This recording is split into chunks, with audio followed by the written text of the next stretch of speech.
Hello and welcome to the Bikes or Death podcast. I am Patrick, your traveling podcaster, back from an amazing podcast trip, visiting 2 states, traveling 2,500 miles, and snagging 3 interviews with 3 unique and equally wonderful guests. First up, I met up with Matt Mason, who is one of the co-creators and founders of the Monumental Loop and now the Monumental Loop 2.0. And we're going to talk all about that.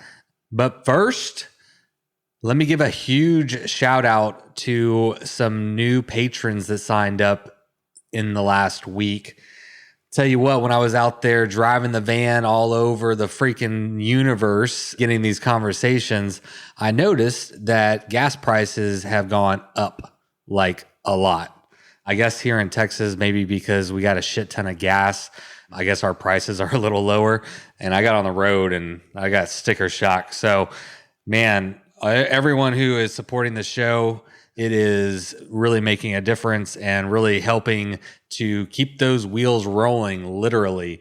So let's give a shout out to the news patrons. We got Jeff Bloodworthy, love that name, Barry Turner, and David Ortiz. Thank you all so much for joining the ranks and stepping up to be sustaining members of the show.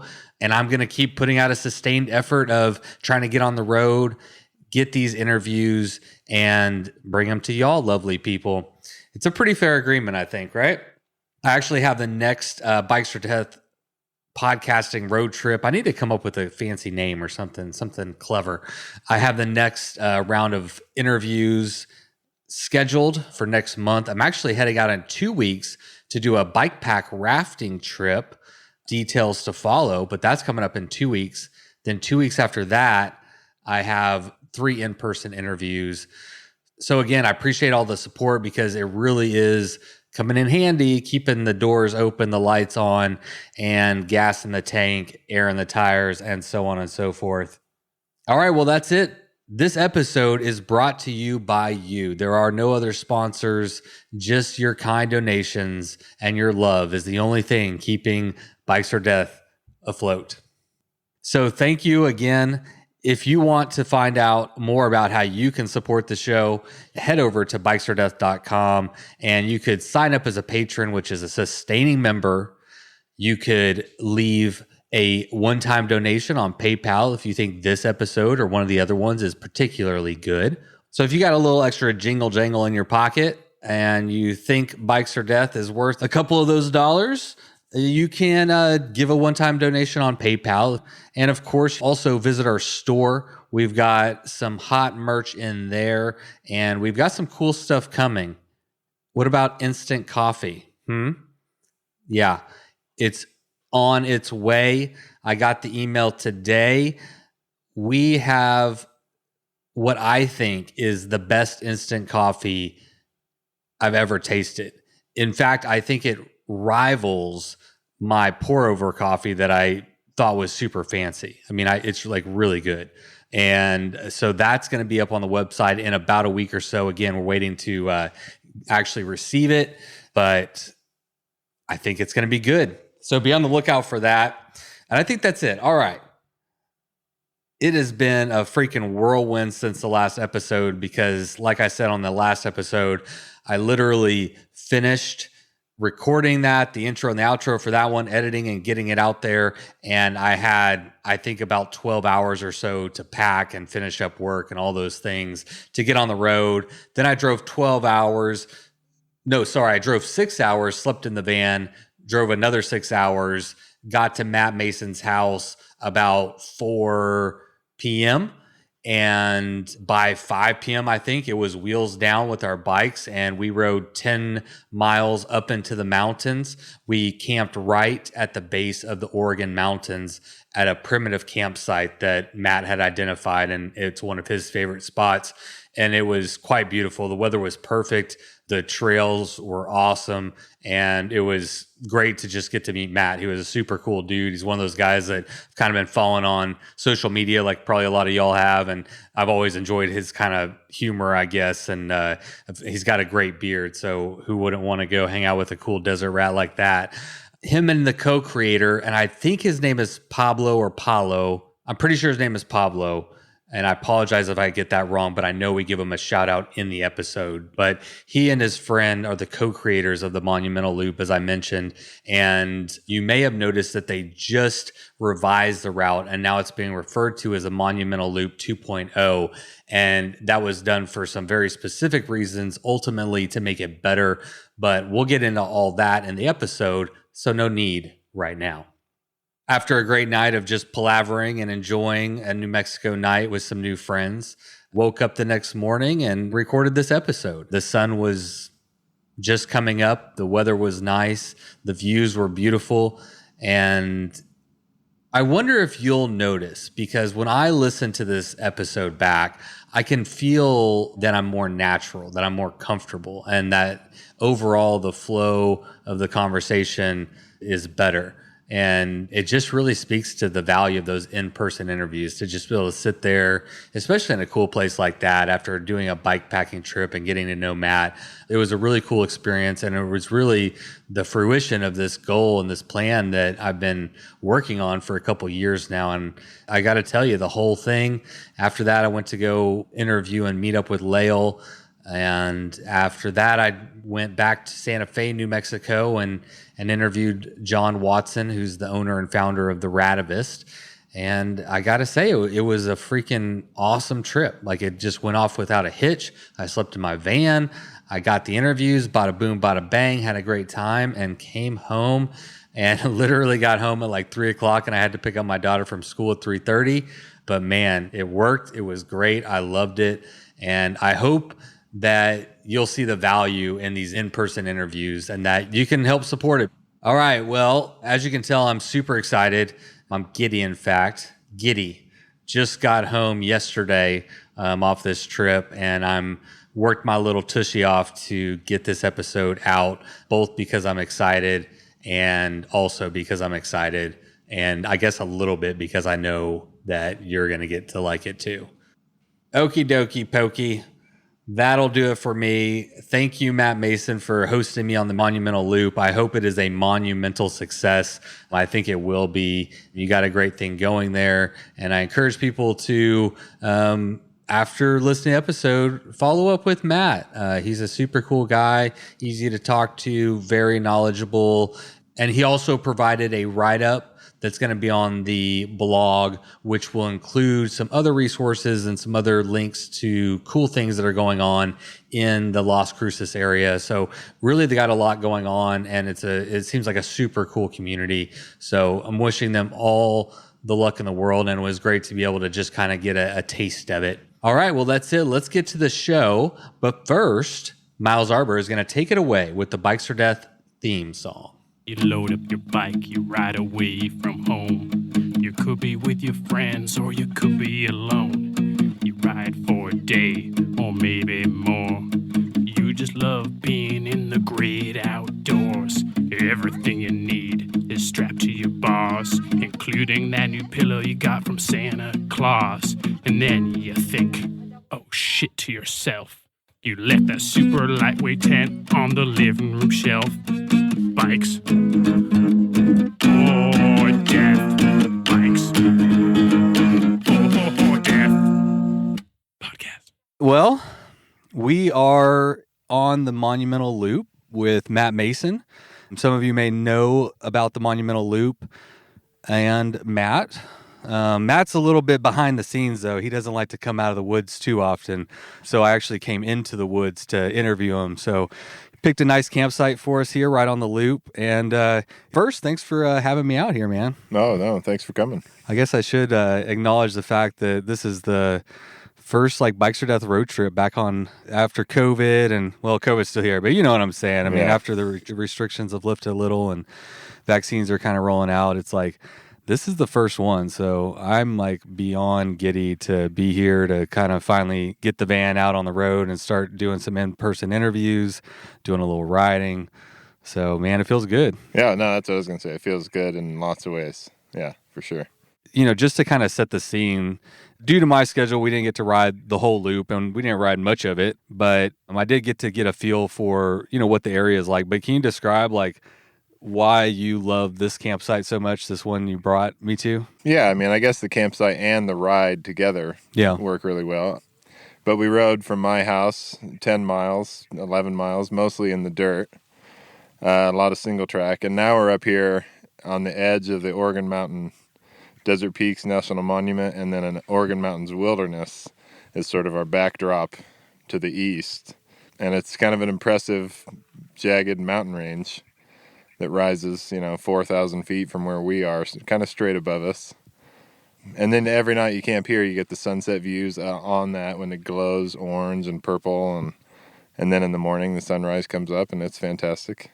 Yeah, it really is a beautiful spot for all those reasons you said. But I was interested to know a little bit more. It seems, based on what you were saying, that this isn't a designated campsite that we're in. Are there any designated campsites, or is it all just dispersed camping? No, on the loop, it's all dispersed camping. There are designated camp spots in the monument, one on the other side of that mountain range.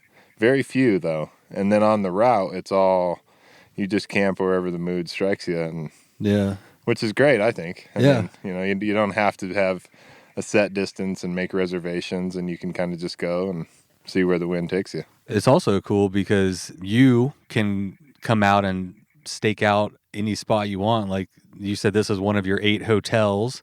And nobody's ever here. I mean, if I'm here, or if I am, it's my friends. If I show up and somebody's here, I know their name, or, I'll come over and say hi, even if I don't, I guess. But do most people in the community, I mean, especially the cycling community, I mean, they probably know you? Yeah, now they do, for sure. For sure. Well, you've been around a while, man. Yeah, I've been here about 12 years. 12 years? Yeah. Dang. So is it fair to say that, I mean, are you calling this home? It's because I got to think about it. I'm like, man, this guy's like putting in a lot of work. It feels like you're putting in a lot of work in this area to make the community better, the riding better. Is this your home? Yeah, I think it is. And I do think it is. Also, I would say that it doesn't, people say often that I'm putting in a lot of work, and it doesn't feel like that to me. Yeah. It doesn't. Maybe because I'm not getting paid, it doesn't feel like work. I can choose to do what I want to do. Yeah. So I guess I'm just having a lot of fun. But this does feel like home, for sure. Yeah. Yeah. And this experience, working on this definitely ties me to this place more than had I not been doing it. Yeah, for sure. And I don't want to just say you, actually. Why don't you mention, I know your friend also helped develop the route, so I don't want to go on and not give him a shout out. Yeah, no, Pablo Lopez is like the center of the biking world in Las Cruces. When I moved to town, he was, everybody knows Pablo, and he knows everybody, and he helps everybody, and he built a lot of the community around, and people before him too, that taught him to ride. Had a lot of the parts of what makes the Monumental Loop work and be special already kind of here and working, you know what I mean? So Pablo did a lot of that. And then a bunch of other people helped with various parts and still do, Well, that's what it seems like on the periphery, not just you, but you and Pablo have, it takes people to spearhead and be like the pointy end and kind of get things going. And there's a quote that I like, that the world is starved for leaders. Yeah. And for whatever reason, I think, it's probably tribal, growing up tribal, people are used to following like one person. And I think we've kind of made, I don't know, but that's what smart people say. Yeah. And, sure. But maybe that's it. But oftentimes it takes that. And that's one thing that I think is kind of beautiful and nice about what I see going on out here, which is the community working to create something that wasn't here, or utilizing what they have. Yeah. Yeah, I think it was already here. Like right. When I came and sort of had the idea to put it together, it was because all the parts were already here and ready to go. I just kind of sewed it all together and made something out of it, but yeah, it was already here for sure.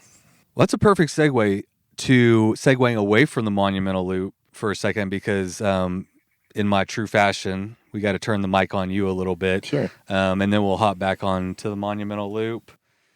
So one thing that you and I have in common is we're both fathers. I'm a single dad, and you are a stay-at-home dad, so you're home with the kids almost all the time, and I'm home with them 50% of the time or whatever. But we both are alone with 2 daughters quite frequently, and we both kind of take them riding and stuff. And I think that there's probably not a lot of parents that are talking about how they're taking their kid. I don't know. I don't see a lot about it. And so I always like to talk to people about their experiences riding with their kids. So what kind of riding do you do with your girls, and how have they taken to it? They really like it. I started both of them shortly after they were born in a cargo bike. Yeah. I had a long Dutch cargo bike, and the car seat would bolt in. So when they were a couple months old, they were riding and like feeling what it was like to be on a bike. Yeah. But now we mainly do rides from our house. This ride we started the other day up to the desert, where you get into the sand and they can play around up there. It's a mile maybe up the hill. Mm-hmm.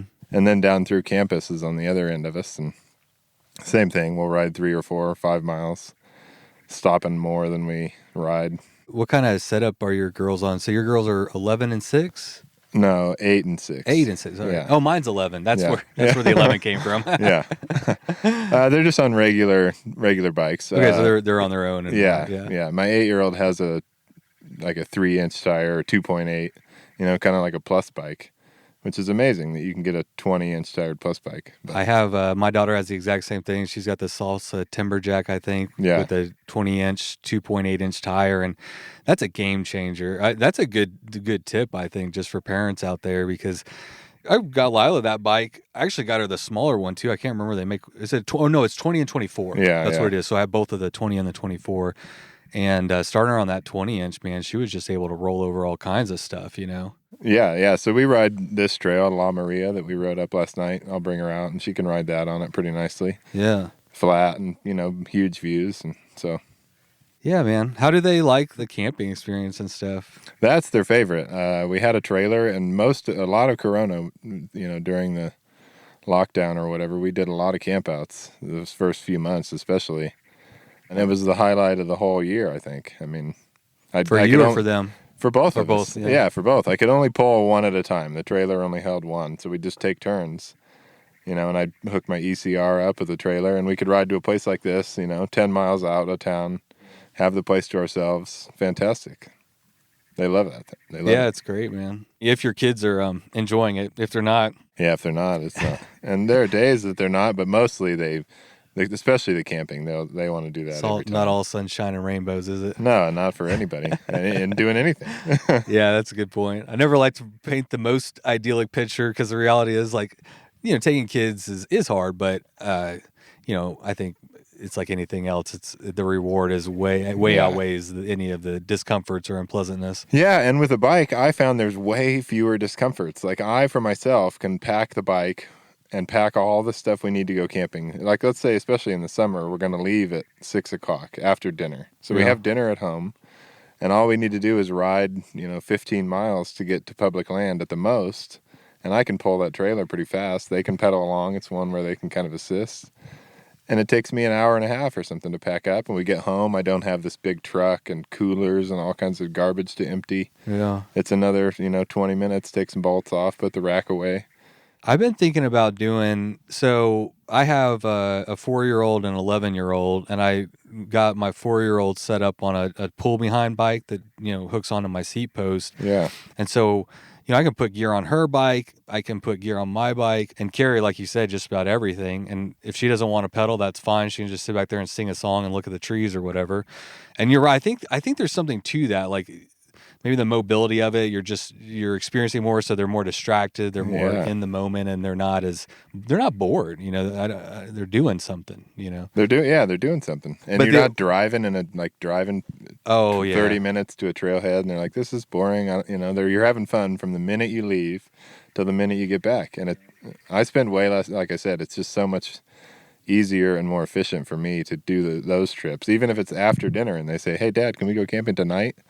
I'm way more likely to say yes because I have that whole setup that I can put together. Yeah. Like if it was car camping, I'd say no every time. I'm like, no, that's a lot of, then we got to take a stove and we got to do dishes, and no, I don't want to do any of that. But yeah. Well, it's like, I guess if you were into car camping, you would have all that stuff, but that's not as cool. I suppose you would, but even if you had all that, one, it's pretty costly and you got to have a car. Well, true. And then two, it takes more time to pack for car camping because you bring more things. Yeah. You know what I mean? So you're making pancakes on the griddle, which is fun. But that's what I do for my job at home. I'm always doing that. So when I go out, I want to just relax and. That's a valid point. Like, because I've done a lot of car camping and RV camping and all that kind of stuff, and you bring all the things. And so what you end up doing is spending all your time cooking and cleaning and taking out this gear and putting that gear away. And you got to get the floaty, and you got, it's just like, that's all you do. You're right.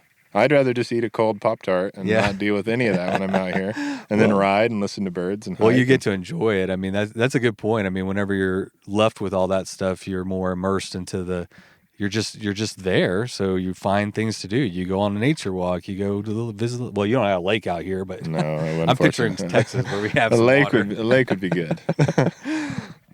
Man, that's cool though. I always love to see parents who are taking their kids outside. I think you can agree that, most kids are starved for like real outdoor experiences and unstructured play and just, really getting into nature instead of just like learning about it in the textbook. And I've talked about this before, but like my 11-year-old daughter knows so much more at 11 about our environment and how our world operates in so many more ways than I ever did at 11 because there's so much more information now. Yeah. But a lot of those kids aren't tying that in with an experiential learning standpoint where they can tie it in. And I found that it's really neat. For me, it has been like my 11-year-old, she's getting kind of smart now and she knows some stuff about the world. And so when we go camping or whatnot, she's tying in those, bigger picture ideas and say, we shouldn't do that because this. I'm like, oh, that's good. And we have a conversation. I'm like, well, actually, maybe this is, I can't think of an example right now, but sure. I know, I wish I could. I wish I had a better memory, but it's just facilitated better conversations. And so, yeah. It's been good. But I think the missing point is, we can't just learn about it. We have to go and kind of tie those two things together and gain like an appreciation for the outdoors. Yeah, it's much harder to hear about climate change. I imagine as a kid, too, if you have no relationship with the earth in any way, when you don't even see the basic needs that you have being met coming directly from the earth, which is true for all of us, if you're so disconnected. Yeah, that's true for anyone. How can you make sense of it? You can't. Yeah, absolutely. It's true for anyone, but I think the best chance to get them is when they're young. Oh, yeah. Instead of, anyway, yeah, we agree. Yeah. Moving on. We agree. Get them when they're young, he says. Get them when they're young. Turn them. I don't know what I'm talking about, but it seems like I'm right. No, you are. I'm definitely right. Okay. Let's talk about being tall. I'm 6'2". How tall are you? I'm 6'5". 6'5". Sometimes I say 5'17" to be more relatable. That does put it in better perspective, right? It does. I'm 5'17". Exactly. I'm 5'17". Like the difference between 6'2" and 6'5" is 3 inches. It doesn't seem like a lot. I've never had a problem finding bikes, but I know that through talking to you that it's been a challenge for you. So what happens between 6'2" and 6'3"? Companies stop making bikes, I think, above 6'3". Some do, and you can make it fit. But yeah, if I'm searching for a new bike, the first step is which companies have bikes that fit me. And there are some that just don't. Or, does that model come in a size that fits me? You look at the extra large and it's too small. Okay. So the XLs are just going like right up to like 6'2", 6'3", it seems like. And then if you're bigger than that, you can, like I said, I have a stem that goes straight up into the air to make my bike, the handlebars higher, but it's not that convenient. It doesn't look cool. It looks cool. It doesn't look cool, so it looks like I'm an old man out there riding around. But so what are your options then? We talk a lot about it on the podcast about short of stature people and being able to fit all the gear on and stuff like that. But yeah, I'm kind of tall, but like I never had run into this problem until I was talking to you. I'm like, I never really thought about like taller people trying to get fit on a bike. So you've been tall for a while. What do you recommend to people that are trying to find a bike? Probably specifically to do, bike packing. The good part is you do have a much bigger frame triangle. My frame bags are massive. Yep. So if I can find a bike that fits me, and I have been able to, you can always find something. Yeah, you're going to have more space. You're not going to have tire clearance issues with the seat bag or the handlebar bag. So you can carry massive amounts of stuff. So what are your options? It's either stem and handlebars and a setback seat post or a custom frame? I mean, what are you... Yeah, no, I mean, I think with stem and handlebars, you can get it done. I've got bikes that are comfortable for long rides now. Bike Insights, I don't know if you know that website. Yeah, looking on there seems to be helpful. Yeah, stack and reach stuff. I compare bikes on there and see which ones, compared to the ones I have now that I like. And you can find bikes. Surly has several that are big enough. Kona probably does too. Yeah, just more challenging. Yeah, it's just you have to make some compromises, I think. So do you want to talk about your Monet? I always want to. Okay, is it money or Monet? It's money. Yeah. It is money. It's definitely money. Okay, let's get this straight. So Shell Monet is Shell Money. No, it's just Shell Money.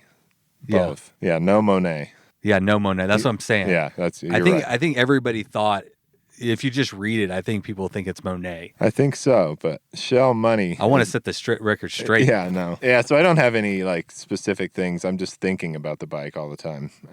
It's not coming until fall. Some people may not be familiar with it, but he's got a pretty cool operation, and maybe you tell a little bit about him and why you chose to have him build you a bike.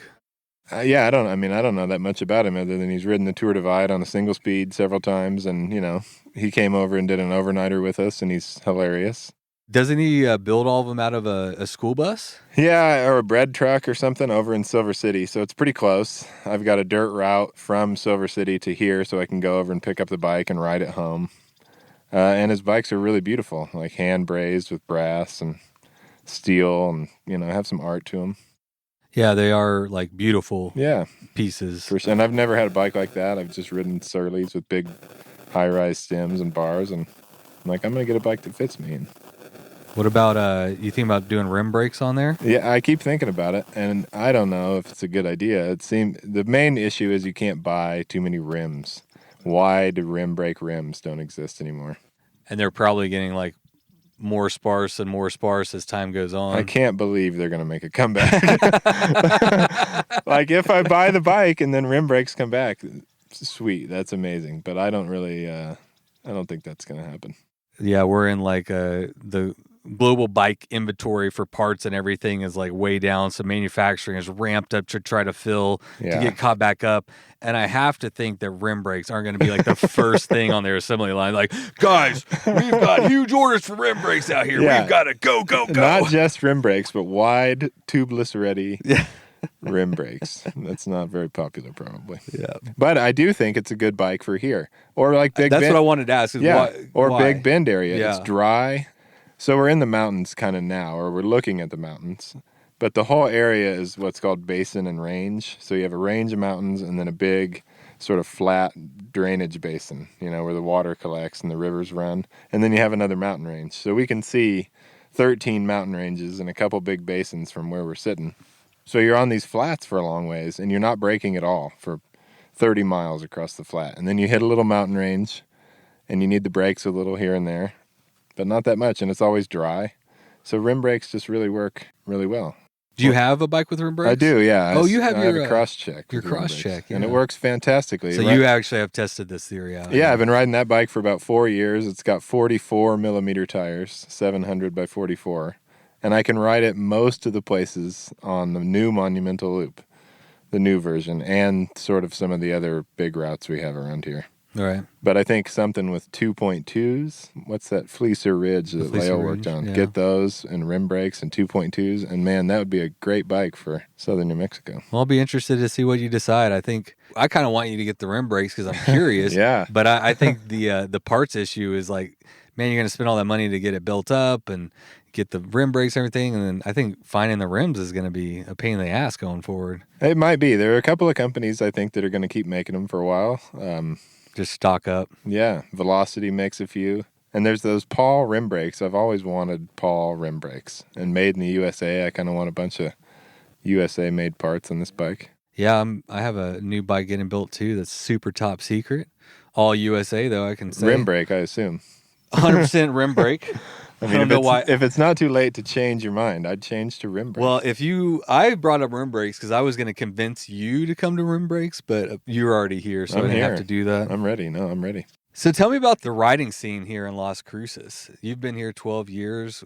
How is it now? What's it been like? I don't know. Give me the deets. The stories I always hear of like what it was before, and I've still seen evidence of this. It's a super tight-knit community of people that support each other and genuinely care about each other, and it's always kind of been that. It's taken different forms on where people ride and who exactly they're riding with, but that's kind of the core of it, that it's a real tight-knit community. How's the bike packing community here? Like, you have all this public land. How much public land do y'all have around here? Do you know? Like 500,000 acres. The monument itself, along with another small monument on the other side of town, is right at 500,000. Yeah. So you have a shit ton of public land. It's situated, for perspective, we rode from your house, and within minutes, literally minutes, we were on the trail. Yeah. And you can do that in every direction. Every direction. From town. Yeah. So you're just surrounded. So I'm wondering, like, is the community taking advantage of all this public land? Yes. More and more they are. Yeah. They are. That's awesome. So let's get into the Monumental Loop. I think it's worth mentioning that the Monumental Loop is on National Monument land. Is that what it's called? How do you say that? Yeah, no, that's how you'd say it. There's 4 units of the monument, like 4 distinct areas surrounding town. So if like town is in the center, and each corner of that square is a piece of the monument. For my benefit and maybe other people listening, like, tell me a little bit about like what a national monument. What is it? National Monument Wilderness Area? National Monument? Well, they're both now. Wilderness area and a monument are different, but National Monument's a lot like a national park. It's managed a little differently. It's a slightly different legal, designation. And now there are 10 wilderness areas within that monument. So of the 500,000 acres of National Monument, 300,000, let's say, something close to that, are now wilderness area also. So they have like 2 designations. Do you know like what it is about this that made it a national monument? Yeah, it was a combination of like the archaeological sites, World War II, like all this historical stuff, and then just sort of the nature geology. Geology. Yeah, I was going to say geologic formations. Yeah. Then you're like, no, I'm not that smart. I'll just go with geology. I'll just go with geology. Rocks. We have rocks. So there are rocks, and there are also plants, and there are animals. And animals. And all of those things in combination create quite a scene. So they wanted to protect it. So that happened in 2014, and I assume you were responsible for bringing that to the Senate and the House to make sure. No, I had nothing to do with it. There were a bunch of local people that got together and just said, we want this to happen. But the idea for the loop came about before the monument. Before there was even a monument, they were debating wilderness designation in like 2009. Not talking about a monument, just the wilderness designation. And I had never seen those wilderness areas, and I thought, well, I'm going to go hike, because I was a hiker at the time, and connect all those places they're talking about in a big hike. That was really hard because there wasn't any water, and it was just like you're walking across these basins for 30 miles in the heat. And I gave up on it until right after 2014. I got into the biking community, and then it was a monument, and then it all kind of just worked together. But interesting. So in 2014, you just got into bike packing, or you got into cycling as a way to like explore this territory? Yeah, because I'd always been a cyclist, but so I had this idea as a hiker, and the idea kind of just faded away because it didn't seem practical to hike it.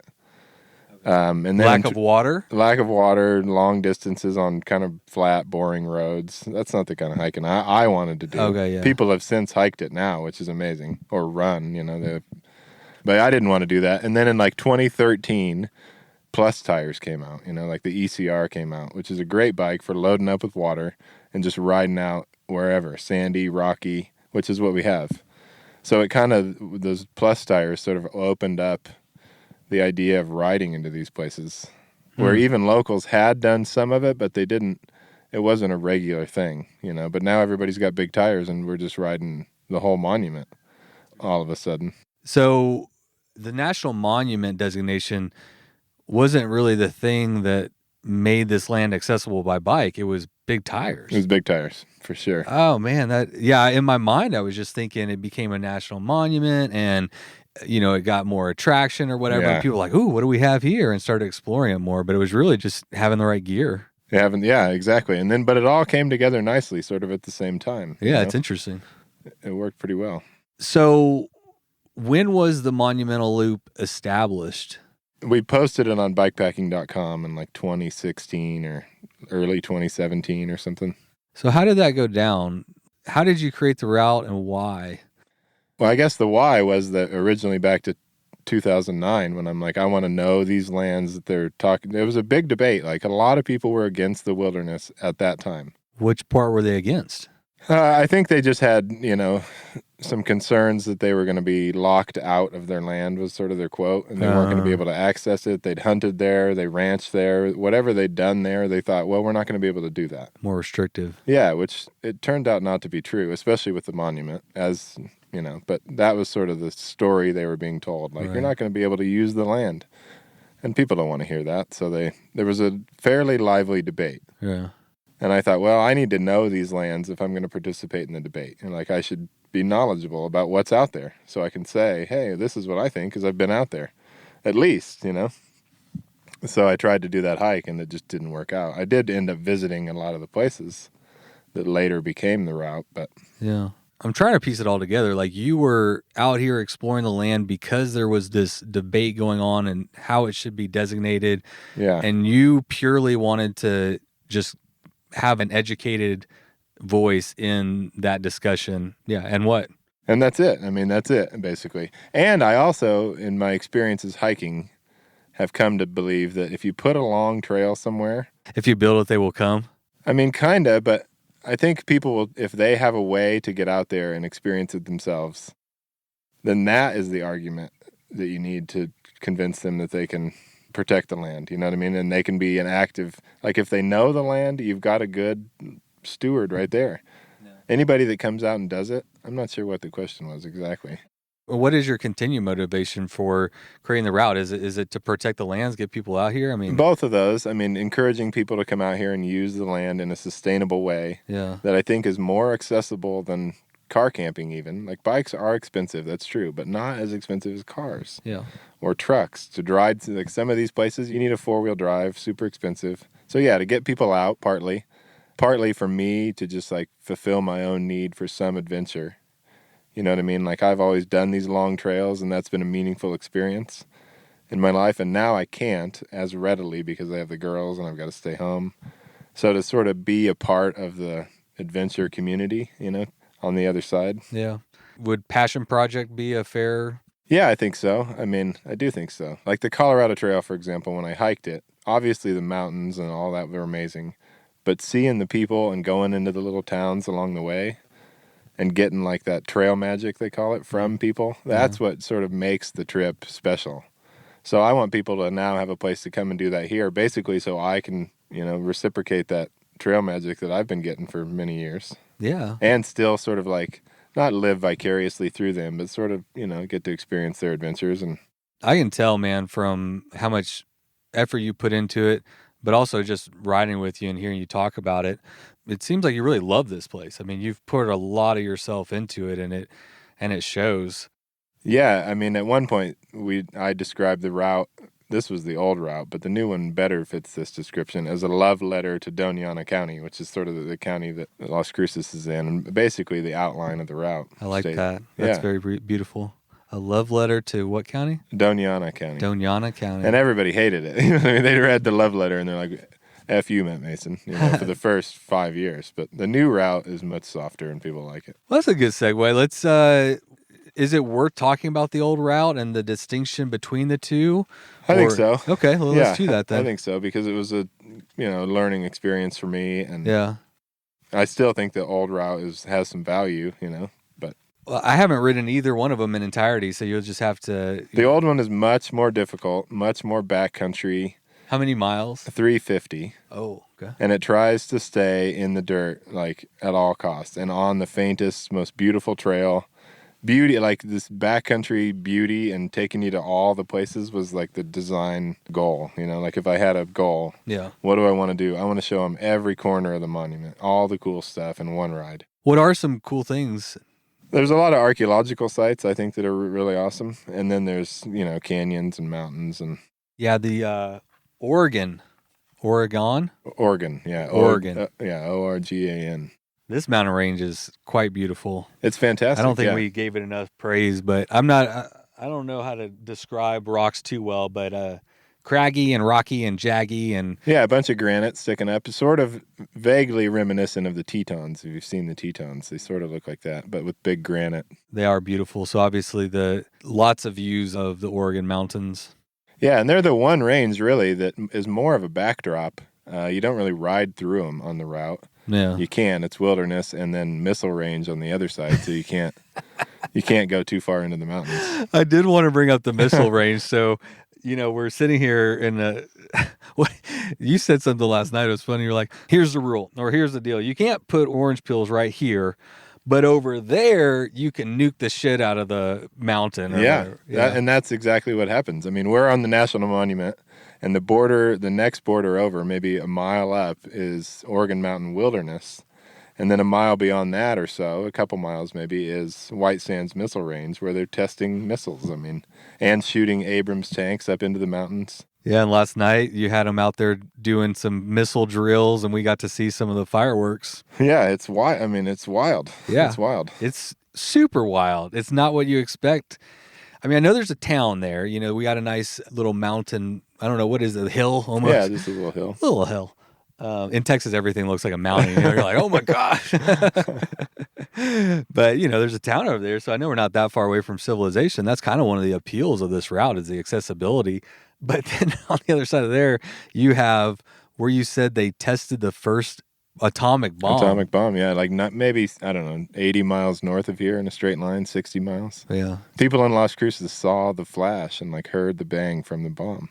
It's wild. And didn't know what it was, obviously, because no one had told them. It's such a dichotomy of two worlds, in this one place. It is what it is. I don't know if it's cool or unique. It's unique. It's unique. Yeah, it's kind of a bummer. To this area. Yeah, it's sort of a bummer when you're trying to go into the mountains and you get to a point that says, White Sands Missile Range, and then you find weird metal objects. Yeah, up that's the part sometime. where I'm just like, but it's not. Nothing you're going to do, anybody's going to do to stop them from doing what they're doing over there. So I don't think I can stop them. I don't think so. So we're talking about some of the sights and sounds, so to speak, along the route, and then the distinction. So is there anything else about on the route that's something that stands out to you that you really like, or? This is how hard it is really what sticks out. And how, you know what I mean? How people just came down. Even after we moved the rating from whatever it was to 9, people still expected it to be easier and just kind of got their butts kicked a lot. Were these people doing the full thing? Yeah, most of them tried to, but many people didn't accomplish their goals on the original route. They'd come out and say, I'm going to ride the Northern Loop in 3 days and the Southern in 3, and they'd spend 5 on the North and just go home. Why were you surprised by that? I was, partly, I guess I was at first. I'd ridden the Colorado Trail, and then, that winter we came up with this one, and this seemed far easier to me. Maybe because I had big tires and I was used to the desert, but it seemed much easier. So the original rating was much lower because the Colorado Trail, I think, is a 9. So I thought this is easier. Yeah. It's not easier for most people. Do you know what you've probably gotten feedback and you've heard the cries and the woes and the tears. I heard a lot of them. And rightfully so. I should have. I think you take some kind of honor and a little pride in some of them. For a minute, I did. I think that was a mistake. It's probably better just to hear what they're saying. Before, the old route, I think, suited 10% of bikepackers. Yeah. Like if you're training for the Arizona Trail or you're kind of shooting for FKTs and stuff like that, then maybe the old route is what you want. But 90% of the people are going to struggle out there. And I thought, well, that doesn't make any sense. Yeah. I want to see if I can make it the other way. Well, and that you can always have 2 options, which you still do. I'm sure the old loop is available and anyone can go ride if they want to. They can. The cool part is now, though, we don't have to work. There were some access issues that we were working on. and everything was fine, but to like get it to be designated as a route was going to be much more difficult. And we kind of want to get signage and get some sort of designation for the route so it stays part of the monument and stays, so it itself is protected, because there are parts where it's not in the monument, and I'd like to protect and sign those pieces. So the old route made that more difficult. Okay. So now I don't have to work on some of that stuff, just abandon it. It made your life easier. You don't hear the cries and the complaints, and working towards your goal of designating the trail becomes a little bit more accessible. For sure. Practical. Yeah, it's more cool. It's more rideable. Yeah. It's easier to meet the goals that we're trying to meet. Can you talk a little bit more about your shift in perspective? Because, I mean, this is the first time I'm meeting you, but I know just from social media, you took a little bit of pride in how difficult it was and the amount of sand and rock and all that. And I think you chuckled a little bit when people, I don't want to say you were like laughing, but I mean, I think what you were doing is in a funny way trying to let people know that it's hard out here and to kind of come prepared. That's exactly right. Right. That's exactly right. Yeah. I wasn't ever trying to like belittle anybody. I put it wrong, but no, I know what you mean, but I probably came across that way to some people sometimes. But yeah, I was trying to let people know, oh man, it's really hard. Yeah. It's harder than you think. Like you look at the elevation profile, and I think some people were fooled by that, and they thought, well, there's not very much climbing. This should be fast, and there's almost none of it that's fast. We were talking about that last night. This terrain is very similar to Big Bend in a lot of ways. Like the riding you're doing is very similar, and it's so deceptive out here how it beats you up. And I think I said it's like a death by 1,000 cuts. Yeah. It just it's hard to pinpoint, and maybe you can articulate better living here, but it's been hard for me to pinpoint exactly what it is. But it's just like, it's bumpy, it's sandy, the sun's beating down on you, you're very exposed. I mean, it feels like you're just getting slowly chipped away at all day long. Yeah, I think that's exactly right. It's all that stuff. I mean, the roads are very bumpy. So some people think, oh, that section's a road, it'll be easy, but it's sometimes way harder than single track. Yeah, it's funny out here. I got a kick out of the fact that like some of your residential roads are like gravel roads, and they're not great. Like I'm like, if those are the roads that y'all are like maintaining for people to drive on, and you get off of those and onto the trail, I imagine it's going to get pretty rugged. And there are some out in the monument that basically receive no maintenance at all. I mean, they get graded once every few years, and that's what I'd expect. They're just rock sometimes. Yeah. Well, so most people listening are going to be happy about the change. Probably it sounds like 90% of the people are going to be That's what I think. It's now a 90-10. 90% of the people that come are going to love it. But for the 10%, unless they're doing the race and they want to. Yeah. I think even if we have the Danger Bird this year, which is sort of the group start event on the Monumental Loop, it'll be on the new route. Yeah. And then if anybody else wants to go big and do the old route, that's still fun. But I was just thinking, I guess you could just have a category of people, and if 3 people sign up to do the original route, then I don't want to tell anybody no, and I still want somebody really fast to come down and see what they can do. Any names come to mind? I mean, the basics, but I think 48 hours or like under, anybody that is into long distance racing would be it'd be fun to watch. Calling all fast people. Yeah. Matt and I not included.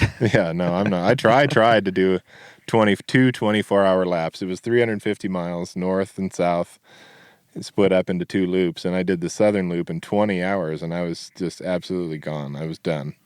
I mean, I couldn't have ridden another 10 miles probably. How many miles is the southern loop? It was a 180 at the time. Yeah, it was a lot. And that's a big effort. And then I'm like, okay, I'm done pretending that I'm a racer. I'm going home. And I was a racer for 20 hours. Yeah, and then I don't race past 20. Yeah, and then I had to stop at my house and then regroup and go back out, and I never went back out. But the new route I think is also a pretty fun race thing too, because now it's 250, but I think you could do it in 24 hours. Cool. It's much faster. Yeah, so let's talk about, you're calling it Monumental Loop 2.0 or 2 or what is it? Yeah. I mean, it's basically going to be Monumental Loop. That's what I was going to ask. This is like a transitional period. Okay. So it's a way to indicate to people that it's new, and then in time it'll just be the Monumental Loop. Yeah. That makes sense. So obviously we know it's easier and it's shorter. What else is? I know you said more burritos now. Yes, so exactly. That's important. No, that is important. That actually is very important because of the third reason. So I did it so more people would like it and enjoy themselves. I got tired of watching people just like cry on their Instagram videos. I'm like, that woman is crying. Something has to be done. Yeah. This happens too much. So more people will like it, and it makes it easier for us to do the signing and sort of that designation process, I believe. And then the third reason was it's like an economic development thing.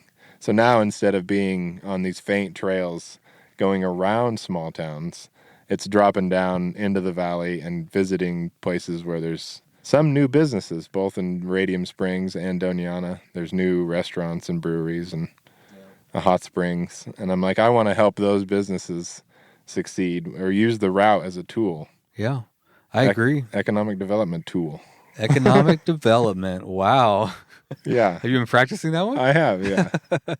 I think that is cool. I think it does a couple of things, right? So we're talking about how hard it is being able to like dip into town and get a burger and like see people and air conditioner or whatever, have a little break to get your shit together and get mentally ready to come back out here and keep going. And plus I love supporting little communities, I built the restaurant tour and identified a couple like restaurants to feature and say, yeah, like let's go support these, or I don't know, it makes you feel good, these businesses out there. And I also think it's cool. Like I like to go to those businesses and say, hey, just so you know, I created this route and you might see cyclists coming and they're going to be hungry or whatever. And try to come in and be like, hey, we got this great route and let them know that hopefully, it's going to be a good thing for their business and let them know the cyclists are their friends.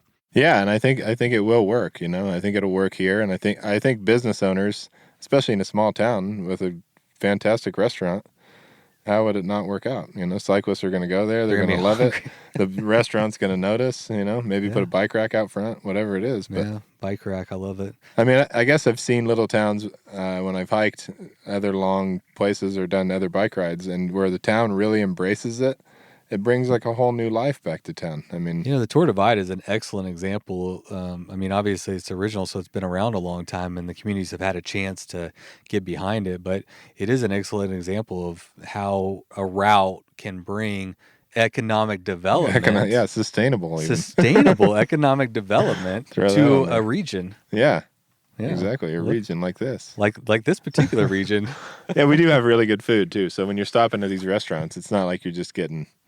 it's like, okay, it's fantastic food here. Yeah, man. You got me a gas station burrito, and it was even good. Yeah. Even the gas station burritos are good around here. They are, that's right. I'm moving. I do like New Mexico, honestly. It's pretty freaking legit here. It's nice. And there's nobody, even now with the route being appealing to 90% of the riders, and people came right away. They saw the new route, and it was within a week. People are like, oh, I'm going to go do it now. Even a couple local people who had never really done it are like, oh, I like this, I'm going to try it, which makes my day when local people do it. Well, you want the local community to support it, I would think, and get behind it.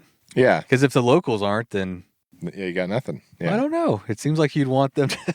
Yeah, and only two... like you show up and like all the locals are like, I wouldn't ride that. You're like, oh, what? That's exactly what happens. Only 2 people had finished as like a through ride, had finished the old route. 2 local people, and probably 20 from Alaska have. And I'm like, well, that's not a good. And a lot of local people, like Phil that we're riding with today, when they do ride it, the old route, they take big shortcuts because they made sense. If you're a local person, you're like, I know I don't need to go that really hard way. So, yeah. The locals were all just cursing your name. And now, they were. And now they're like, well, this makes way more sense. And they can go out with their friends, and there's a high school like outdoor club. I'm like, it's within reach for them now. Yeah. I think. Or the college probably has something too. So what has the feedback been like? How long has the new route been developed? I know it hasn't been too long. Right? Yeah, maybe less than a month. It was somewhere early March when I Yeah, it's real recent. So have you had much feedback? Quite a bit, and everybody's loving it. They're like, I love it down here. The food's awesome. Thanks. That's it. You fixed it. Yeah, basically. Problem solved. Yeah, it took you 5 years to figure out what everybody wanted, and you did it. Yeah. People wanted food and mellow riding. On my interview I did with Miles, we talked about, route building and also like putting a route out for the public, and because I've developed this route and I'm just like, all right, well, great. Now what, and so there's a learning curve. And what we decided for my route is to just make it a free event and allow people to come out and get that feedback. See, I'm not going to be stubborn like you, Matt. I'm going to listen to the people right off the bat. And I mean, Texas is just different. Like, we don't have a bunch of public land. So, what I'm looking for is it's like gravel or pavement. Those are the options. That's it. So, if someone rides around and like, dude, you missed like a 10-mile section of gravel over here. I'm like, oh shit. All right, we're taking that. That's basically all we're looking for. Or that's about it. Yeah. Maybe there's a camp spot or something I don't know about, but yeah, that's about all there is here or in Texas. What about bikes? What kind of bike do you think I like them. I like bikes too. I like them. Do you like bikes or do you like death? I'm going to go with bikes. Good choice. Choose bikes, people, every time. But no, what kind of bike do you think is well suited for out here and tire and stuff? For most people, the 90%, Matt? Yeah, I think you want to run a 2.4 or 2.6 on the new route. You don't really need much suspension, but if you have front suspension, that's not going to hurt you. And you're on single speed. Yeah, I think that's good. It works pretty well here. Yeah, you're on everybody always likes to know, but I think you said you're 3420. 3420, yeah. Yeah, but you've been doing your thigh masters, so I don't know. Other people might want a 3220. I can't. I think for the route, like whatever, like 50 gear inches, whatever that works out to, if you're a nerd. 3218, 3219, somewhere in there. 3421. So, you were talking about the elevation isn't too dramatic. So you could, if someone was on single speed, it's definitely doable. Yeah, because the two big climbs on the northern loop, even with a geared bike, you're going to struggle to ride them. They're rocky. They're pretty hard. So you're going to walk anyway. Pushing a single speed's easier than pushing a geared bike, I suppose. It's like less to break. Yeah, you got you got a lot of sand and rocks that could break a derailleur. Well, the sand won't break it, but the sand will get in your gears and the rocks will break the derailleur off. So, and I think kind of getting off and walking is one of the nice parts about bike packing. Well, that's the hiker in you coming out. No, I mean, I really do think it's like a critical component of a good bike packing trip. How so? I don't know. All the good ones have it. So all the best rides and all the best. But I think it gives your body a little bit of a break. Right. It gives your mind a little break. Because everybody says, oh, you see so much more when you're on a bike versus a car. And that's true. But I think it's the same gap in missing stuff. When you slow down to hiking, you see way more. So it kind of just puts you in a different mindset, I think. Reminds you why you're out there. You're not out there to like hammer and go real fast and race. You're out there to experience nature, and that no better way to do it than walking, really. Hey, I love slow. Yeah, me too. I don't like to go above 6 miles an hour. That's a good average. If you're going 6, you're doing pretty good. Yeah, you're cooking. What's next for you? Like, what are you working on? You've recreated the route to be more accessible, more enjoyable, better, just all the way around. So, what are your goals now? I'm going to start producing rim brakes. You've identified a need in the market. I'm going to take over the world with rim brake rim. No, I don't know what's next. I mean, it's still the same goal that Pablo and I identified before. We want to get signage on the route. Because then if it's signed and it's finalized and everyone agrees to, hey, this is where it should be, then you can produce maps and guidebooks and host tours and just do more things if everybody has signed off on it. I'm curious. I mean, other people listening may have similar trails that they might want to, like, how do you do? I don't know how to do that. That's a great question. I don't know how to do that either. And we're working, we got some support from different government agencies and different levels of government, which has been helpful. The main thing is you have to get every landowner to agree to it on their land. So obviously the bulk of it is BLM land, like 80%, 85%. But it also goes through these small towns on state roads, county roads, highways. And it goes through a part of New Mexico State ranch. They have a ranch north of town where they do research. And part of it goes through there. And the Trail Alliance, the Southern New Mexico Trail Alliance, is sort of working with NMSU to try to get official access. Right now, it's sort of, I think they know people use it, but there's nothing in writing saying we can. So I can't promote the route and make a map to the fullest extent, I don't think, until that's acceptable. You know what I mean? Or until it's nailed down, like in writing. Yeah. Yes, you can do this. And right now, they're kind of saying, well, we don't care if you do it. We don't want to talk about it that much. So does the land access and permission come first and then you can like go to the government, or do you go to the government and kind of get them to? Yeah, I think most people, if they would have had this project, they'd have said, hey, what we're going to do first before we send people out to ride it is we're going to have all these meetings and all this stuff until it's all in writing. And I thought, well, if you do that, it's never going to happen. It's never going to happen. It'll never happen. So I thought, well, let's just make the route and ride where we know that it's okay. No one's going to get in trouble. If you come ride the route, no one's going to yell at you. You know what I mean? Yeah. And is that because you've personally gone and talked to all the landowners? No, I mean, there really aren't any private landowners. You're always on a county road or a designated trail or something like that. So who are we getting the permission from to have the land access? I thought you were saying that was not one of the... access, but to have the trail there officially and permanently. I mean, we can access it now, but like on the NMSU ranch, there's a sign that says private property or no trespassing or something. Okay. But NMSU knows people ride there, and they're okay with it. They don't come out and stop people. They're not ticketing people. And we're very clear asking people, when you go through that section, stay on the road. You know, don't touch anything. It seems like you're probably going about it the right way in creating it, showing the value in having something like this. Yeah. You know, if you build it, they would come, and you build something and cyclists come from all over. You know, you hold the danger bird, and I don't know how many people show up, but it grows and grows, and you got the restaurants that are benefiting, and the townspeople are like, wow, we got economic something coming. We got money coming in. And yeah, I mean, that's big for a lot of communities. Las Cruces isn't a huge town, is it? No, it's not. No, and that was exactly my plan. I'm like, I'm going to demonstrate, and I think we have, that the loop is necessary and needed. Local people love it. It brings in tourism, and it's already succeeding at a certain level, as high as we can take it right now, I think. 100%. So I'm like, we've kind of shown everybody that needed to see, like, this does work. Yeah. Because bikepacking isn't a thing in New Mexico. It wasn't You're essentially a cheerleader. You're a cheerleader for this route, and you're just going around and hyping it up. Stewards of shred, we call ourselves. Stewards of shred. We don't really shred that hard, but pretty rad term. Trying to fit in.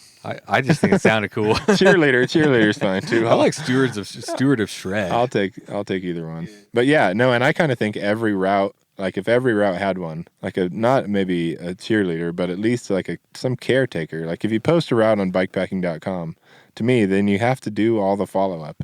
You have to listen to the feedback, and I listened to it. I didn't change. I changed some things, but I didn't respond immediately. But well, you were intentional for putting it there. It wasn't.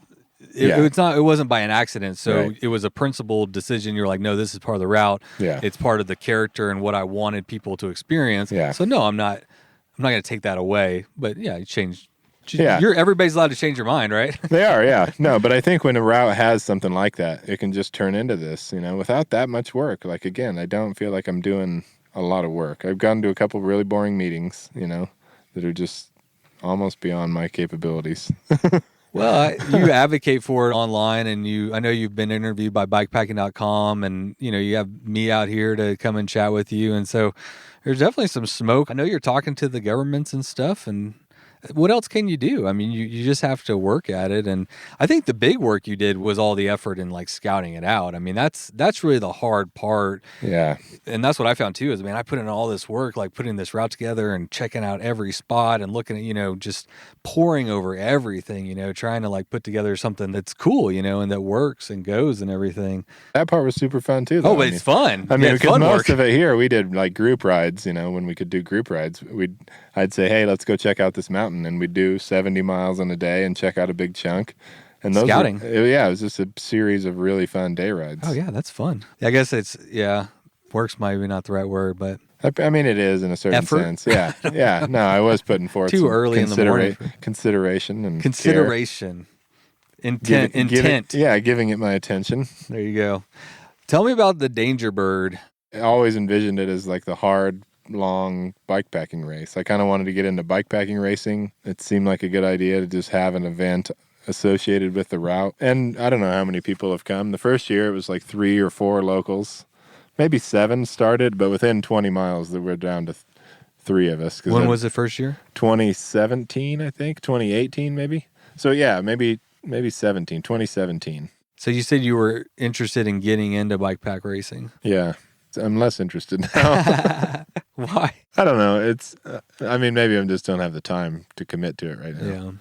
That's probably more it. Everything has a time and a season, so. Yeah. And it just requires like I start thinking about watts and grams and wearing a tighter shirt. You know what I mean? I'm like, I don't want to do any of that. You know, I'm going to wear flat pedals. I'm going to have a floppy shirt, a heavy bike. I personally like going slow for the most part, but I certainly appreciate and enjoy watching people tear up a route. And it's always fun to see who can go fast and how they did it. You know, it's always fun. Oh, no, I like watching. Like, they just did an Arizona Trail 300. A couple guys broke some records. Yeah, I heard your boy.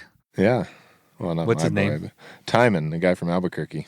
Timon, Timon. Yeah, it took down Kurt Refsnyder's FKT by, you said, 7 hours? I don't really know. Okay, well, we don't want to. Yeah, I don't all right, remember. we won't put out a number. Well, all right, so the Danger Bird started in 2017. Few people showed up. Then you had 18. In 18, we had the first people finish. 3 people finished, which is amazing. 17, nobody got even close. And it's a free event or pay? Free, oh yeah, totally free. What do you provide? You just show up? Here's the normally route? Nothing, yeah. In 2019, we gave away bandanas. Nice. They were pretty rad. How many people finished in 2019? I don't know, maybe 4. Wow. But there were more that started, and some went out with the intention to do one of the 2 loops. They're like, I'm just going to do one. I did the other one last year. So there are some people who have finished in like stages. They did one year and one the other. It's like a through hike where you do it in sections. Like yeah. You just tackle each one whenever you have a chance. So yeah, I mean, what do you think's going to happen this year? Are you going to host it? And if you do, what do you think the turnout's going to be? I really don't know. I think we are going to host it, and I think we're going to do it. The main route is going to be on the new 2.0. I think it's so much more accessible. You don't need a plus bike. You don't need to be a hard ass. You know what I mean? So the 2.0 takes away the need for the bigger tire. Yeah, you can go down to a 2.2, I think. Oh yeah, I guess I didn't ask you what the new route needed. So down to a 2.2. So same bike setup, just a skinnier tire. Yeah, 2.6 is still good. I rode it the Northern Loop on my 2.6s a few weeks ago. Yeah, it was great. What's the date for the Danger Bird tentatively? October 23rd, I think, a Saturday. Okay. We normally start super early in the morning. We meet on Friday. Everybody comes into town whenever they want. And then the locals kind of, if we can anyway, we hang out and do day rides. And then we have a little dinner on Friday night at wherever, some local place.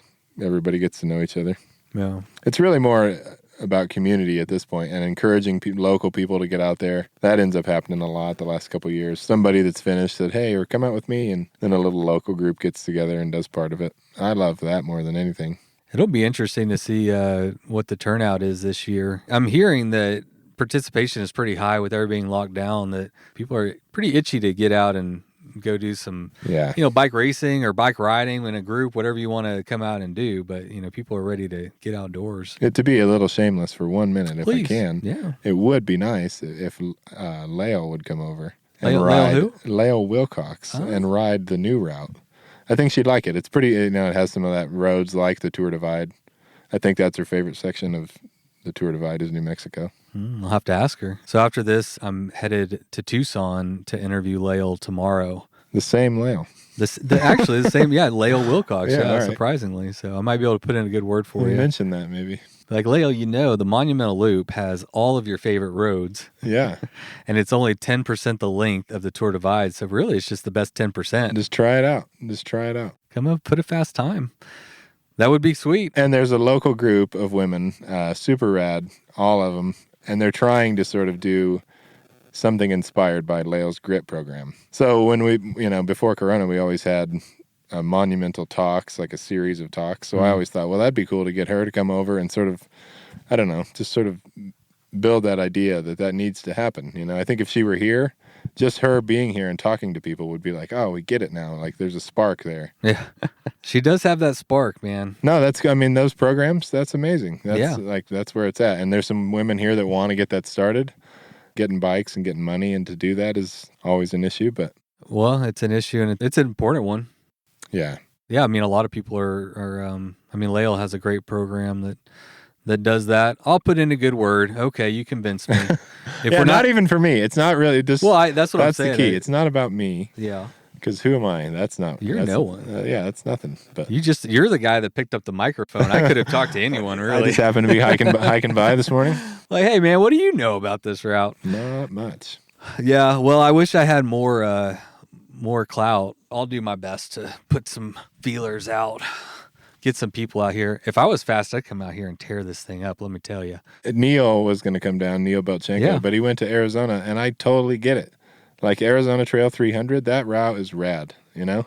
And he's got a history with it. I'm like, yeah, I get it. It's a lot of really cool single track in Arizona. You're saying this year he's going to do... Yeah, but he went over there, and I'm like, man, that makes a lot of sense because it's beautiful over there. Arizona's amazing. Yeah, it's pretty nice. You're not too far away. No. You know, I was thinking I was just doing some thinking. Were you? Yeah, I was just doing some thinking in the background here with my other brain. So one thing you were talking about last night was that the loop, it's actually a figure 8, right? With Las Cruces in the middle. You're right. Yeah. And so I think for just logistics, talk a little bit more about, you know, what that opens up for possibilities. And then I believe you were also saying that it creates better water opportunities for refilling water, because that's a big issue out here. Yeah. The figure 8 had a couple reasons why it came to be that way. The main one was access to food and water. It's nice to come through town. If you make it one big loop, you spend, you know, more than 100 miles on the west side with limited access to water for sure. So, and it lets you now, I think, with the shorter route, the new 2.0's 250 miles, it lets people break it up where the first day is from Las Cruces to Hatch is 50 miles. And then if you wanted to get a B&B in Hatch, you could stay there and stay inside. You don't have to bike pack it. Mm-hmm. And then you can ride the 50 back to Cruces the next day.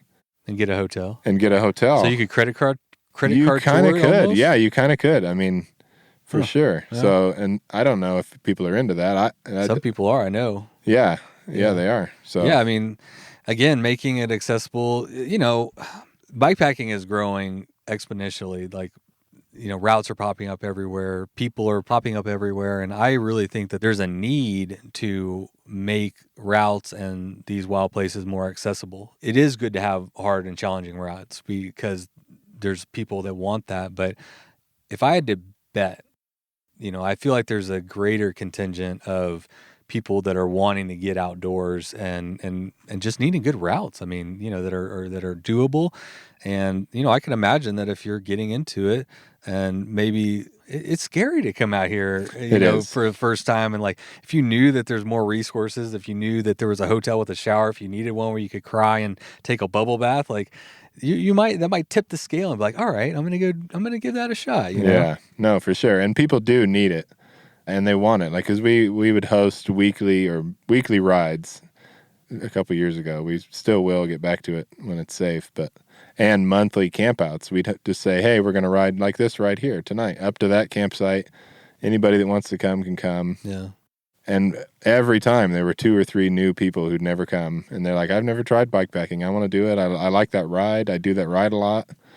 And then they loved it. Then they'd take their friends, and it was just so people do want to be doing this stuff, I think, but they need a little bit of a push or a little help to get going. Yeah, and I'm more than happy to. Actually, I won't physically push you because that is against the ethos of bikepacking. Sure, but no, I just did a group ride in Texas on my Sam Houston restaurant tour route a couple weekends ago. Had one beginner show up. 2 of the people were on their second bikepacking trip, and one of them hadn't been in like 10 years or something, you know? Yeah. So it was just, it's so great to see, like, there's 4 newish or coming back to it bikepackers, and out of 12. So, you know, what is that? 25%? Pretty awesome. Yeah. Good skills on the math there, real quick. Well, it's early in the morning, so my brain is still functioning. Give it time. It wears out real quick. I think 4 out of 12 is not 25%. Is it 4? That's 3. But either way, 33. You tried. I had 33 first, and I was like, I feel like 25 is better. Yeah, that's good. You tried though. I don't care. So, what is on your radar personally? You've been doing a lot of work on the route. I mean, are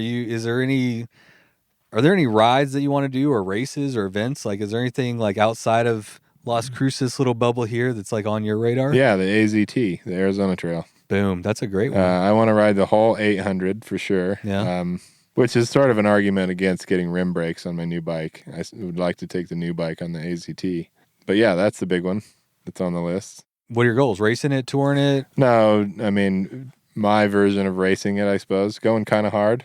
Sleeping at night, though. Stopping when I need to. Maybe 12 days, like twice the record. I think the record's 6 days. I'd want at least twice that. Yeah, that seems reasonable. You know? I'd want at least twice. That sounds I saw when I did the Colorado Trail, I did it in 10 days. I started like 6 days before the race started. And then a couple of racers caught me. Oh, that's cool. And I got to walk with them and talk with them for a little bit as they were finishing this super hard effort. So something like that would be pretty fun. It's nice to see those guys out there. And I've heard of other people doing it. I think that's a really neat way to do it. Just take off a few days ahead, or depending on the length of the race. Arizona, you could start almost 10 days ahead, 2 weeks ahead. Man. You'd be way out of the way, and then you'd get to see each one of them just going by totally cracked. I should do that for my podcast and see if any of them will stop. I'll just start early and be on the trail and get them. Somebody would stop. They'd be like, I wanted to stop anyway. This is a great excuse. Some wouldn't, but I'll just hold a microphone out and they'll stop if they want to. It's amazing what some of those people do, riding all night. Oh, yeah. It's incredible. When are you looking to do that? It's hard to say because the world is so weird right now. I've heard. October, maybe. You're going to be busy October then. Yeah. But the Danger Bird is good prep for the Arizona Trail, I think. I'll be ready for it. It's similar riding. So you do it late October, early November then? Maybe, yeah. I don't know. Whenever I can get over anyway, there. Yeah. Life is life. So whenever you finish at the Grand Canyon, are you going to go straight home? Or are you going to spend a little time at the Grand Canyon? I used to work at the Grand Canyon, so I'd probably want to spend some time there. I really like that place. Well, fuck yeah. What'd you do there? I was a volunteer for a long time, and then after that, I got a job doing botany in the backcountry. Invasive species removal, plant monitoring. So we'd raft down the river or backpack in and just spend a bunch of time nerding out on plants, hiking around with some of the best people I've ever worked with, really. I mean, usually they are. I mean, people that do that, it's because they love it. It's not for the money. Yeah. It's definitely not for the money. So, people that do that line of work often are just passionate about doing it and wanting to do something that probably makes them feel a little good. Like they're doing something. Yeah. And I got to get paid to hang out with just really knowledgeable botanists in the Grand Canyon. I'm like, this is amazing. We're just rafting and then I'm learning so much. It was the best thing I'd ever done. Yeah. Yeah. You basically play all day and then they give you a paycheck at the end of the week. It kind of was. I mean, there were days where it's really too hot to work by, national park standards. So we should just float in the river all afternoon. Sounds pretty sweet. Well, that sounds good, man. I wish you luck on that. I hope it works out. AZT is like a big one on my bucket list. I've never ridden any of it, but it looks just perfect. I don't know if you've heard of the Triple Crown. It's the AZT, the CT, and the Tour Divide. So there's also one for hiking. Yes. And I kind of want to do both. Finish, all 6 of those rides and hikes at some point. So you've done the Colorado Trail. You've done, or you're planning to do the AZT. Right. What else have you done? I've done the hikes. I've only done one of the 3 long hikes too, the Appalachian Trail. AT, that's right. Yeah, the AT. But I'd like to do all 3. Yeah. That's a good goal. Yeah, and right now with kids, it's easier to get out and do the biking ones because they don't take 4 months. They take 12 days or whatever. Yeah. So that's sweet. So you can knock off the AZT this year. And then go to the Tour Divide, maybe. Tour Divide in 2022 when it's opened up. Yeah, let it open up, let everything relax a little bit. So you're going to single speed it on AZT and the Tour Divide? I think so. Yeah, I think so. Yeah, might as well, right? Yeah. Probably won't rim brake the AZT, but I might. Could be the first person. Well, probably not the first person. First person in the last 10 years or something. Yeah. The last person, maybe. The first, not the last person. The last person to rim brake the AZT was. Matt Mason was the last person ever. They'll say that for hundreds of years. That record you will hold. You should do it. That's a definitive reason to get disc brakes. It's so tempting, I got to say. Or, sorry, disc brakes. I'm so used to saying disc brakes, rim brakes. It's very tempting. Well, cool, dude. Thanks for having me out to Las Cruces and on your Monumental Loop. I'm glad I got to see a little bit of it. Next time I come, I should probably stay longer. Yeah, now we got a ripping 10 miles of downhill back to town. So I'm looking forward to it. It's not over. Let's be stewards of shred and get on this. I agree. Thanks, man. No, it was a pleasure. Thank you. Hey, Matt, come over here. I want to talk to you real quick. Yeah. So I want to have a little addendum to the episode that we just recorded because we just did, how many miles? 3 or something? Yeah, maybe 4. Yeah, a little 4-mile descent. It was super fun, but I realized as I was riding it, you were holding out on me. yesterday we went all uphill. Yeah. And it was beautiful because we were looking at the Oregon mountains the whole time, and that was really neat to like ride towards that. But the trail really wasn't like unlocked until I just did that descent, and it's so much fun. I mean, just 100% fun. 100%, yeah, exactly. And on a night ride, if you just come up and do a day ride on this or whatever, you ride in the evening and you look at the sunset on the mountains, turn around, zip downhill back to town. This is as good as riding gets in Las Cruces, I think.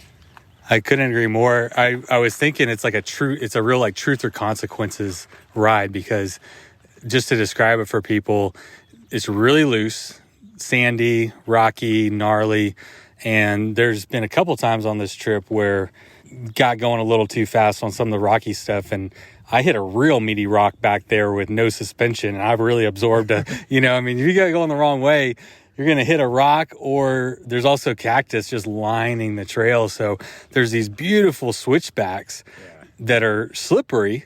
So, you got to hit them right. I saw where some people have gone into the cactus. People do, and I think it just takes a little bit of practice. And once you get the hang of it, you just start to increase the speed. And it always kind of is fun. You know what I mean? My daughter comes out here, 7 years old, rides the trails, no problem. And then I can push it to the max where I'm on the very edge of keeping it under control, you know what I mean? So it can kind of offer both. Yeah, I could totally see that. And also, like, one thing I was thinking I wanted to amend, or I didn't talk about my experience riding my bike on this trail, because I'm actually on a 2.1 rigid with drop bars. And I'll say from my perspective, after especially riding that, like going uphill, not having suspension, not having a lot of traction isn't that big of a deal. Yeah. But I'm on 2.1s, and I'd love at least a 2.4. And with no suspension, I think what you have, a rigid with 2.6 is probably pretty good. I think it's ideal. I think 29 by 2.6 or 27.5 by 2.6 is fantastic. Or you don't have to worry as much about line choice, and then you can go faster. And sometimes that can be pretty fun going down, especially a hill like that when you just kind of let it go. And yeah. Well, I just had to hop back on. Two things. One, just to tell people that was real. I mean, out of all the single track I've ridden, that's really fun on a loaded bike, under biking a little bit. So it was a little gnarly in spots, but I mean, that's when it's fun, Yeah, I'm stoked you loved it and you liked it and got to ride it. So yeah, buddy. Made my day. Yeah. And I also had to amend the fact that 2.1s, no, not for me. Maybe for some people. What are you on, Phil? 2.25. 2.25. It works pretty well. Yeah. Well, you're used to the trails. Y'all are experts out here. So for newbies not used to like all the looseness. Yeah, 2.4 or 2.6. I think is the way to go. Yeah. Okay, cool. So how much longer we got to get back to town? We're basically in town now, right? Yeah, I mean, we're on the edge, and then we'll just go to that mountain and then go kind of south around the mountain. That's Tortugas Mountain, right on the edge of town. Nice. No more hills, right? No more hills. All right, let's go. Woo, woo, woo, woo. Alert, alert, alert. Hot fire news. I had wrapped up the intro and the outro when I get a email from my friend Greg over at Rockgeist. And he has just committed to being a patron perk member. So for patrons going forward, as of this episode, free shipping at Rockgeist. Unfortunately, it only applies in the U.S. because shipping is getting super crazy overseas. He apologizes. If you're in the U.S., free shipping on Rockgeist bags, custom made in Asheville, North Carolina. Thank you, Greg, for your support. Appreciate it. And we're going to be collecting more and more of these patron perks to just make it a little bit more worth your while to sign up as a patron and to thank you for being a patron. Because like I said in the last episode, if you're going to sign up to contribute to the podcast every month, I want to give you some benefits that will be available to you as a sustaining member of the show. I think it's fair. And again, want to thank Rockgeist. Oh shit, I almost forgot. The other thing that I worked out with Greg is if you do order something from Greg and you want a Bikes or Death patch sewn on as a patron, just let me know and we will send Greg whatever patch you want and he'll sew it on for free. Okay, so free shipping, free patch. any of the Bikes for Death patches that we have available, just let me know. We'll send it to Greg and he'll slap that bad boy on there for you. Cool? Okay. That's it. I don't know where this is going to get fit into the show, but I just had to hop on because that's hot fire news. Thanks, Greg. All right. That is it for today's episode. You could tell that single track after in the interview coming down back into town was so much fun. I wish I had a better tire. Those tires I had on there, I was not liking, especially for that terrain, but whatever. It made it a little bit more sketchy, which obviously adds to the excitement. So there was a couple moments where I almost ate shit, but of course I didn't because I'm a pro. I don't fucking wreck. I just get close sometimes. It was some damn good single track. So I had to hop back on the iPhone and just kind of capture that because it really was like ear to ear, shit eating grin, good kind of single track. Yeah, man. Matt's a cool dude. He's a beast on a bike too. He might seem laid back, but I think he's a beast. He's a solid rider. I'll say that. I mean, I'm not going to say he's like something because I really don't know. I don't fucking know. Even if he was fast, I wouldn't be able to see it because I wouldn't be able to keep up with him. So it doesn't matter, but Matt was a really cool guy to hang out with. It was really nice of him to really roll the red carpet out. I kept telling him, man, he was like really hospitable. You could tell he was very passionate about the route, the community, and what they're working on. You know, they got some hurdles that they're working through, but that's what it really takes is people that are willing to spend their time for the greater good, really see a vision of something. They're not talking about just, let's go ride bikes, bro. We kind of joke around about the sustainable economic development, but the truth is that's real. You know, they're looking to create that in their community. And those are things that are important. And those are things that we should be highlighting and supporting.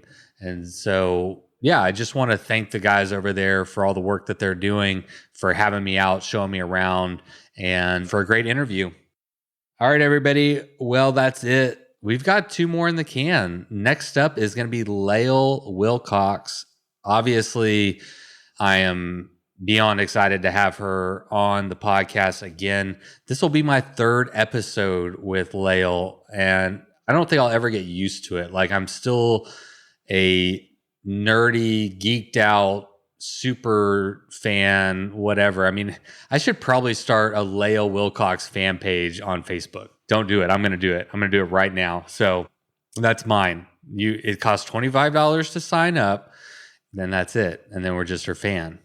It's fine. Don't worry about it. But I am a genuine fan of hers. Like,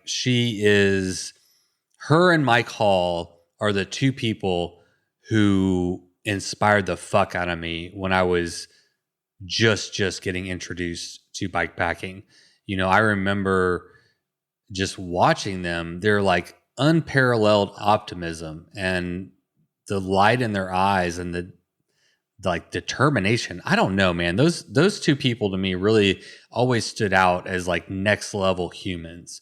And while I never thought I could get to that level, I always found them to be inspirational, and they really like helped unlock in my mind this idea that, hey, maybe I can go do some version of this.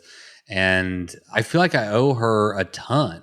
And I think that the community at large probably does. I know in conversations I have with people that Lail's pretty well regarded as a very inspirational person. And I think it's deserved. Like, I'm a nobody. The first time I interviewed her was episode 10. Nobody knew about me. I had no street cred. I guess now I have a little bit, but just because I've been doing it a while, you know, but I'm still just like a regular guy that likes to ride bikes and isn't very, you know, accomplished in any other way. So for her to be so open, like anytime I say, hey, Lail, you want to interview? She just says yes. You know, she's just that kind of person. And she rode her bike up to interview. We interviewed up on Mount Lemon, which is beautiful, by the way. But she's just always so like gracious with her time, and I love her honesty. Anyway, we'll get it more into her episode, you know, obviously next week. So then after that, I drove to Santa Fe, met up with John Watson, who is the owner of the Radavist. and I'm sure you know him and are familiar with his pictures, but not a lot of people know him and know a lot about him. I certainly didn't. He spent some time in Austin. So actually my old neighbor and my old bike shop manager, like Tom and Prue, shout out guys. They both like knew John back when he lived in Texas, back in his fixie days and all that kind of stuff. So like I've kind of heard about John here and there, but anyway, didn't know a lot about him. It was cool to like just get to meet him. And as I said in a blog post today, I'm always just really pleased, I guess, whenever I meet people that everyone I met this weekend, Matt, Lail, John, like they're all just cool, normal, down to earth people. And they're all inspired and impassioned in different ways to pursue different things. And it comes out in different ways. But they all make up like a part of the fabric of this community, you know, like that's the cool thing. It's all of our uniqueness, and it is our like diversity is a popular word going around right now, but it is the diversity of all of us and all of our experiences and all of our passions and the things that we pursue that make up this community and make it what it is. And man, in my experience, most of us are pretty cool, pretty down to earth, good people who are trying. And John and I really kind of get a little bit deeper into some of that kind of stuff. And he was just like honest, hard on my sleeve. This is who I am kind of guy. And that's the kind of guy that I am, or at least I certainly try to be. And so that really resonated with me. And then he took my bike's fucking picture. Woo! I'm not going to lie. That was fucking cool. That was like, I'll tell my grandkids about it. You know what I'm saying? So yeah, I'm a bike nerd. What can I say? All right, everybody. Thank you for listening. Thank you for supporting the show if you can. If you're interested in supporting the show, head over to thatbikesfordeath.com. I hear it is pretty sweet. That's the rumor on the street. So head over there if you can. Buy some merch, support the show, whatever you can do. Until next time, thank you so much. And don't forget, go ride your damn bike. It was the middle of the night. You grabbed your knife and you held it tight. The sounds of beasts kept you awake. The sounds they made kept you afraid. In the morning, you packed your bike. Memories forgotten from the previous night. You rode faster than ever before. Was it your imagination or merely folklore? Fear turned into strength as you pushed further. Every pedal stroke stronger and firmer. Your bike feels weightless, your legs aren't tired. You think to yourself, just a few more miles. Bikes for death, bikes